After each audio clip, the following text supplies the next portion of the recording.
Het is die 17 juni, de dag dat. Bouke Mollema op ziek maakt naar een nieuwe sponsor. En dat er in Tialf weer Simmeries leidt. En in Bien pleit het Klaas Jonsma voor verjonging in het scootsysteem. Dat jouwt hoop ik weer wat meer beter in.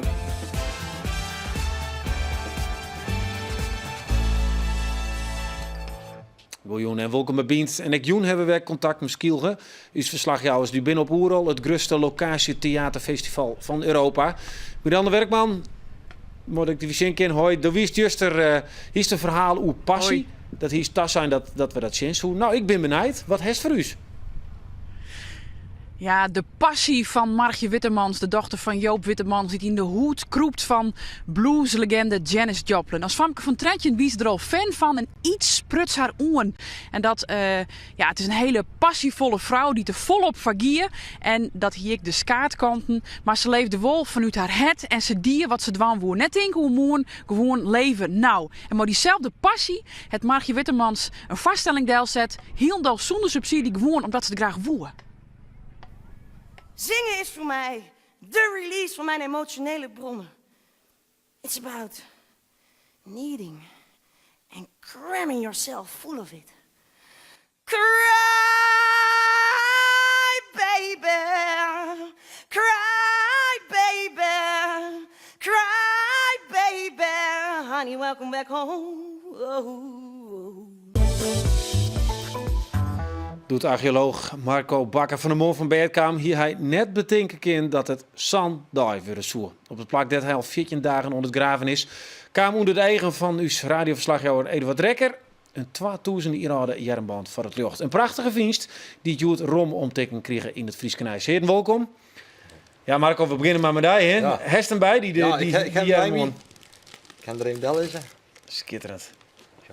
Ja, dan luister me even del, maar ja, omschromen. Dat is denk ik het beste, hè? Want ik vind hem net helemaal roem. Helemaal roem. Het is inderdaad een jernbaan. En oorspronkelijk is hij roem te wezen. Waarschijnlijk toch verdrukking in de grond is hij wat verbogen en zo. Maar oorspronkelijk is hij roem geweest. En dan kon je hem als er een beetje uitelijk te halen, kon om de jern schouwen. En dan kan je hem een beetje te drukken. En hij als het ware, ja, een mooie jernbaan om jern. Ja, zat ik hier nog zo uit, dan denk ik, ja oké, de kist door heen in. Maar wat viel de stoot toen ze erop een waas van, hey, kom eens even.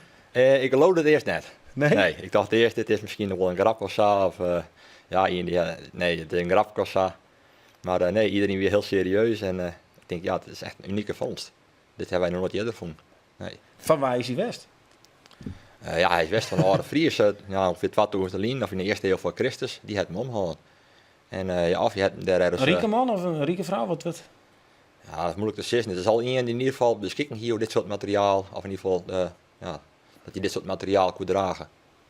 Ja. Het gebeurt dan op een moment, Eduard, dan biest van de mol betiert het bed. Ja, Ik zie er iets heegjes. Als liveverslagjouwer, nou, dan was dan opgraving, heb ik 101 keer west en dan gebeurt er vaak net een soort. En ja, hoe ging het? Lees eens uit. Ja, het wie heel apart, want ik sta even te praten met de provincie-archeoloog. Op een gegeven moment Nino, dat wie een man die mijn metaaldetector, wie die daar onder het, tron bult, mijn moeder onder het metaal detecteren, zeg maar zeggen. En op een gegeven moment toen rapen van, ik ga wat. En toen dacht de eerste van, dit kan wel eens een molklem wijzen. Hè? Ja, Een molleklem? Ja, een molleklem. Ik heb van alles lezen natuurlijk iets aan beelden. Maar toen maakten ze het even wat skinnen. Nee, verrek, het is een oude jernbaan. Ja, toen we hier kreeg bij de Kate. Je wint net iets bij? Nee, want zij weer even in de padgang staan voor het interview. En wij zien nee. Dat gebeurde onder het interview dus? Ja, nou nee, het wie kreeg ervoor. Wie kreeg ervoor, dat we live zo'n. En toen in één keer, die fonds. En ja, het mooie weer natuurlijk, kijk, gewoon een man. Hè. Ik zei, normaal van mijn pizza bakken even mee. En die is die dan ook naar een metaaldetector en die vindt in één keer zijn jernbaan. En ik geloof in Bulten dit eigenlijk gewoon waarom de groen zoet. Nou, nevens mij wie dat al aangeroven. En zo dat inderdaad. Ja, nee, in principe is van normaal wandelen, dan doen we alles met een metaaldetector. Alleen ja, je hebt wel ergens op het vlak het bloed was een beetje groen lezen. En ik denk dat iemand schep, ik denk, dat kan de gauw wel in waai. En ik denk dat die sa, want je had die nooit moest kennen. Ja, die gewoon in de groen laat, ja, in het joggen, dan is hij samen fut. Ja. En in principe was dat hij, die Nino dus ik, maar de metaaldetector, alles wat uit nice zag, ik alles wat uit de put komt. Dus, maar ja, dat is een hele bijzondere Ja, vondst. ja, want hij moest zelf hier net komen om dat te vertellen, misschien. Maar is dit nou van hem of hoe werkt het dus? Nee. Wij als Rijksuniversiteit, wij zijn van het terpencentrum, wij doen dus opgraving.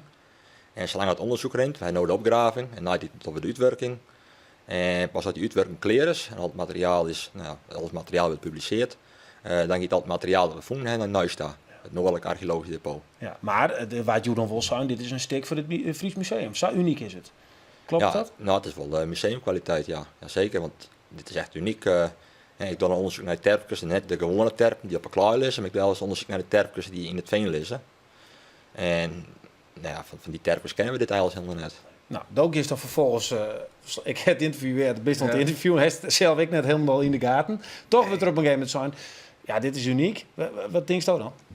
Nou ja, dat is natuurlijk het mooiste wat je ook komen kan. Want wat ik zei dus, nou ja, doe gist inderdaad, nou ja, vaak gist ergens in een jaar en dan verwachten ze net dat er op dat moment dat er best, dat er wat gebeurt. Ik bedoel, hartstikke wel eens, dan gebeurt er wat en vervolgens dan best gewoon een hele woord letter best te pas. En nou wie het echt op het moment, ja, dat is de best. Dan gebeurt het. En ik op een bepaalde manier natuurlijk.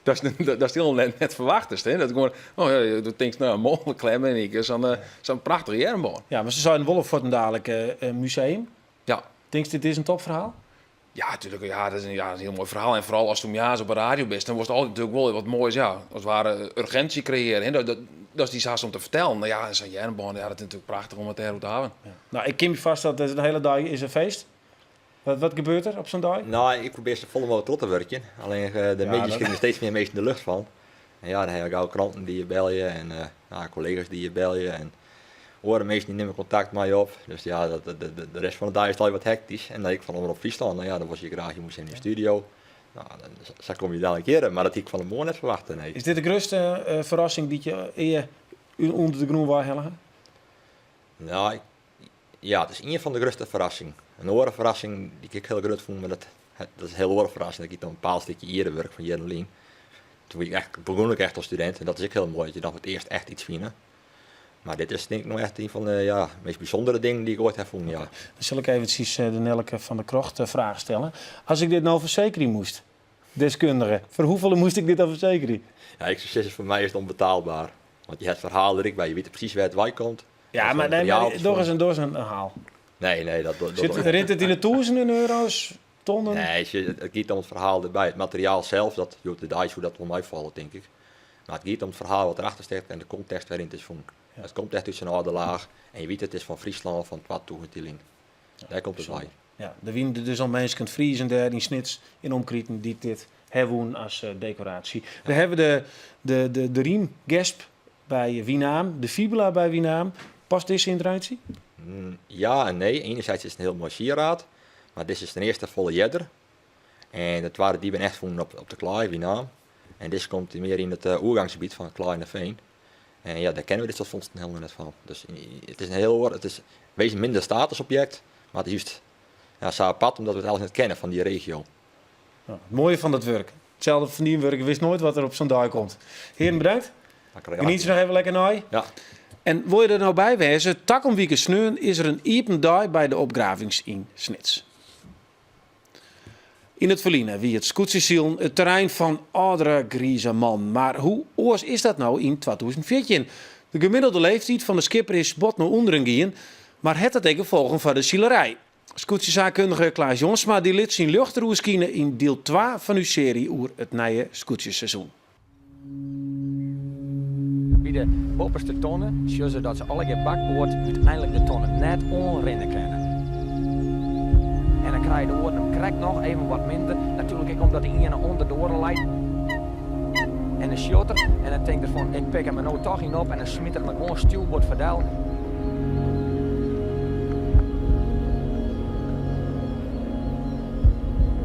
Ze liet je hield dit jonger te worden, die skippers van de SKS.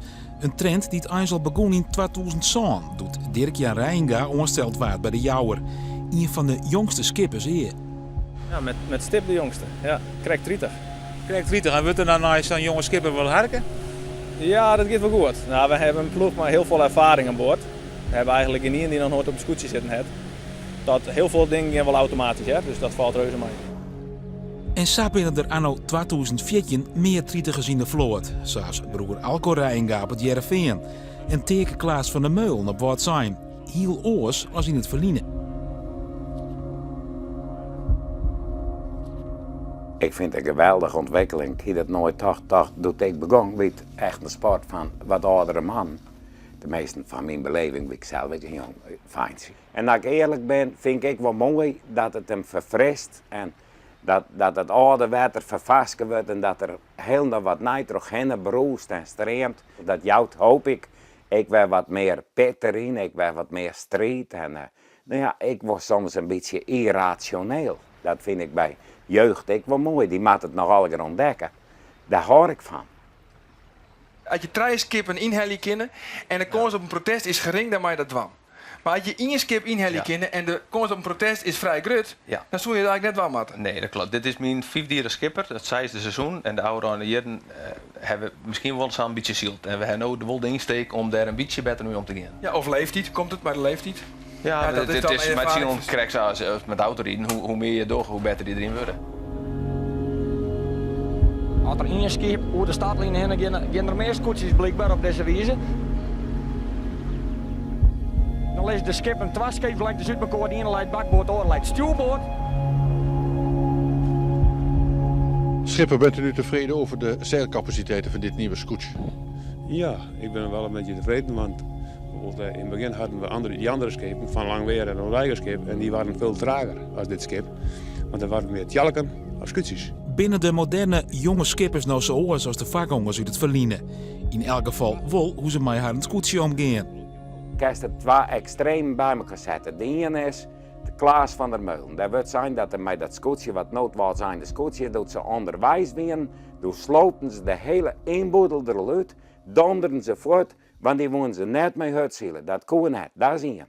2 is doet de lemmer. Zijn schip wat noodlijmse scootje is kocht. En dat verbouwen, toen zetten ze de meesten heel lang naar achteren. En al bezwagen voorbij is het verhaal.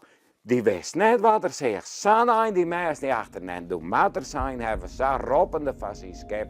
Hij hem naast steken naar achteren, dan kan hij het roer voorop zetten en de kop achter.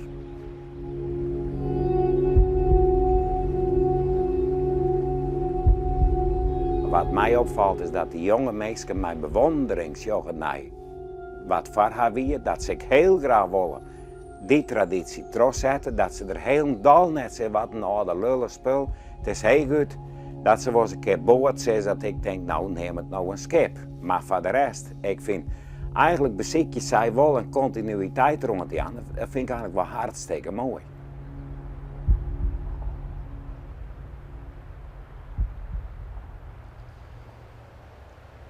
En morgen dan hebben we het over de familieband in de SKS. Is er nog wel genoeg strijd als je het opnemen moet, het is in je eigen familie.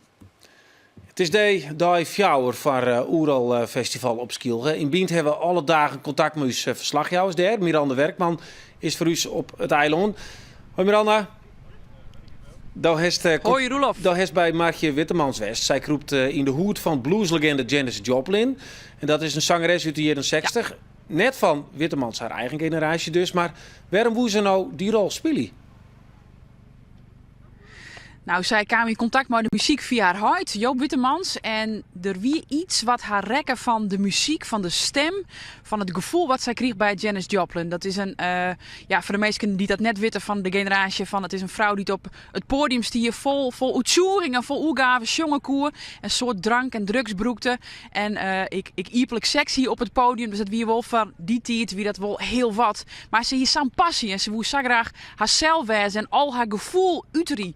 Nou, dat herkent Martje Wittemans. En die passie had ik een skaatkant. Want lang om net is het maar Janis Joplin ik net goed aandoen. Maar de boodschap is wel van je moet dwan wat je graag dwan willen. En je moet leven vanuit je hart. En je moet gewoon, vieren. Nou, die locatie, maak het zij, is een van de toppers hier op Oeral. Een vaststelling in het kerkje, het oudste kerkje van Skielge op Hoorn.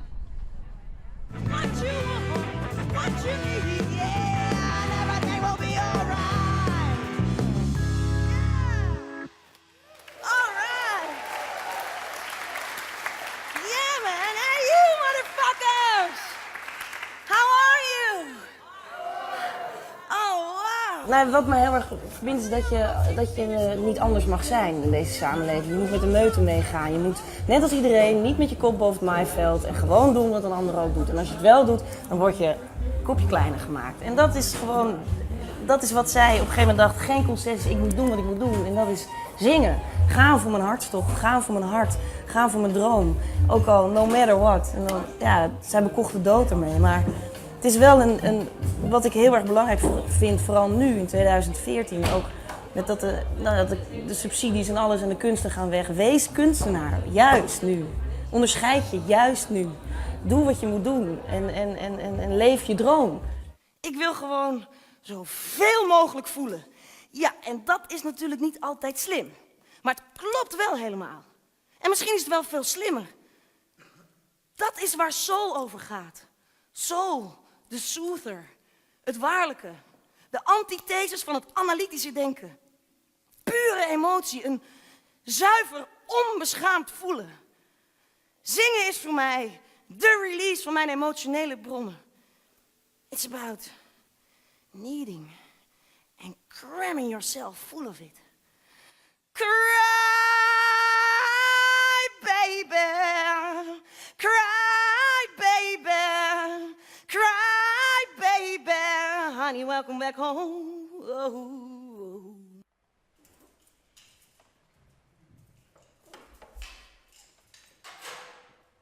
Ik loop dan hier ook een beetje alleen verdwaasd over het eiland, ook een beetje mijn rust te pakken en stem te sparen. En dat je denkt, oh ja, die eenzaamheid, ja, die ken ik wel. Dus voel het maar. Wees niet bang voor die emoties. Angst is een hele slechte raadgever. Ga er maar voor, ga maar op je bek ook. Dat vinden we ook zo moeilijk in het Westen. Het moet allemaal goed, je moet allemaal succesvol zijn, je moet allemaal flink veel geld verdienen en alles maar hoog houden. Maar ga op je bek en je staat wel weer op. Zeg even heel hard auw en dan loop je weer verder. Janice, mama. Janice, mama. Janice, ben jij hier? En het mooie is dat ik hier in het kerkje sta in Horen, is dat het een soort zo'n magische plek is waarbij ik denk op een gegeven moment, jeetje, het is zo bijzonder dat ik deze boodschap eigenlijk mag verkondigen hier in deze kerk. En ik krijg zelf kippenvel.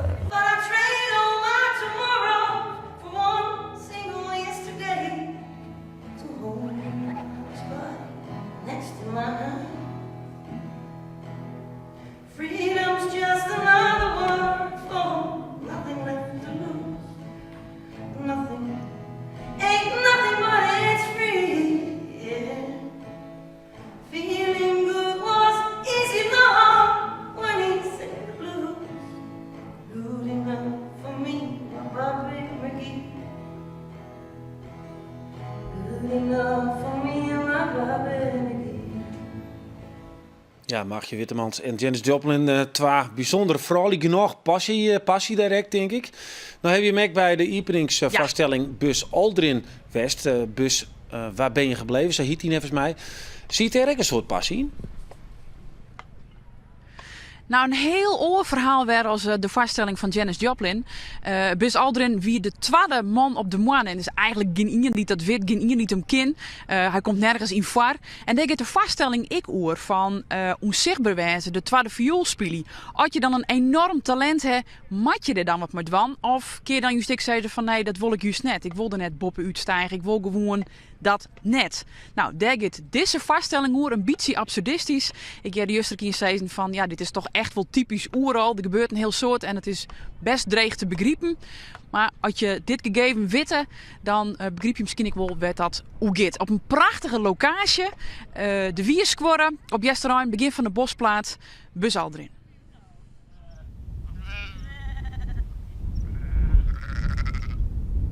Ja, het is eigenlijk het verhaal van Matthias. En Matthias die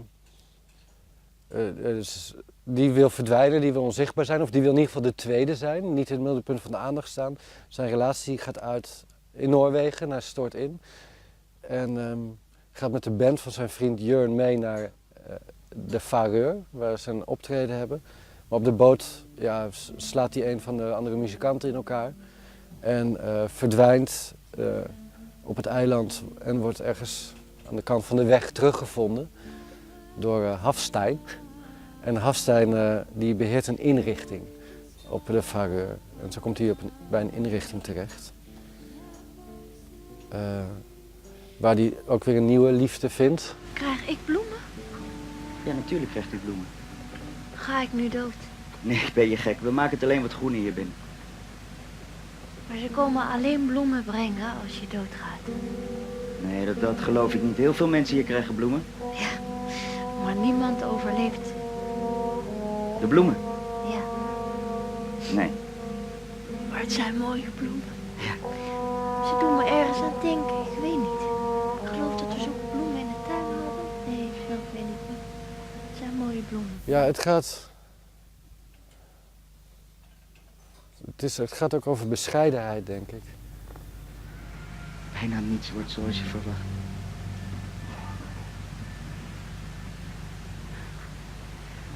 Waar dacht Buzz Aldrin aan? Buzz Aldrin. De eerste nacht thuis bij zijn gezin. Als hij zijn tanden heeft gepoetst. En onder zijn dekbed ligt.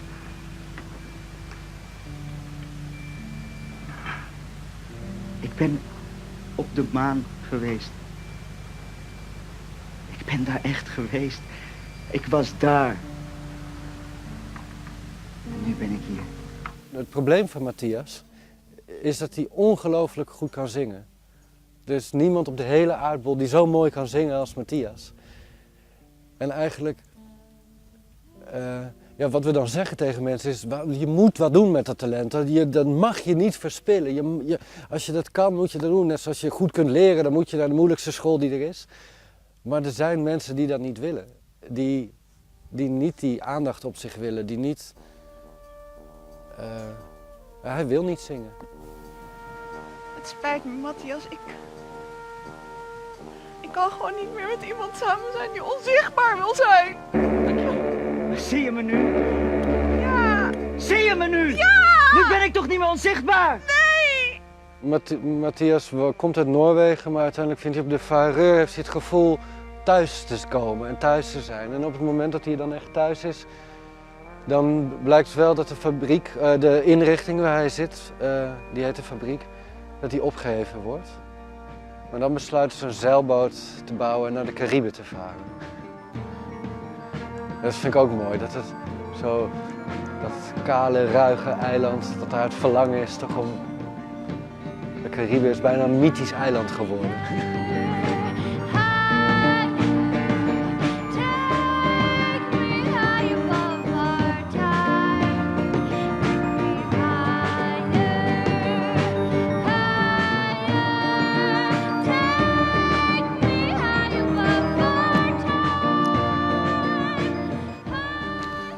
Vogels die zullen wel net bij het decor jaren. Hey, eventjes voor de uitgangstip van morgen. Wat kunnen we morgen verwachten van je? Morgen dan laten we wat zien over een doensvoorstelling op een, ik zeg het maar weer, prachtige locatie bij Peel 8 op het strand. En dat is van een Spaans zeilschip en die heeft er een hele bijzondere doens. Ja, hoe dat eruit ziet, moet misschien. Ja. Je hebben wat met die Spanjaarden. Juist de Spanjaard met de stok en nou dus de Spanjaarden op het strand. Nou, dit wie het van nou, dit wie bient. Ik bedank je voor het zien ontmoen voor een nieuwe bient. Maar dus ik een soort oeral. Ontan.